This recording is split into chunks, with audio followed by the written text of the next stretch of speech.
А теперь 3 ключа к обновленному мышлению. Практические шаги для занятых женщин. Первое. Осознайте, как ловить свои мысли на лету. Например, во время перерыва на работе. Устроить 2-минутную проверку мыслей. Первая минута. Просто наблюдайте за мыслями без оценки. Вторая. Назовите один повторяющийся шаблон, образ мышления.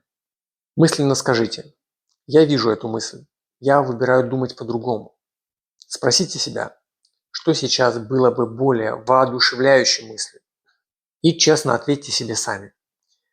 Также используйте время в дороге как время для наблюдения за мыслями, пространством осознанности.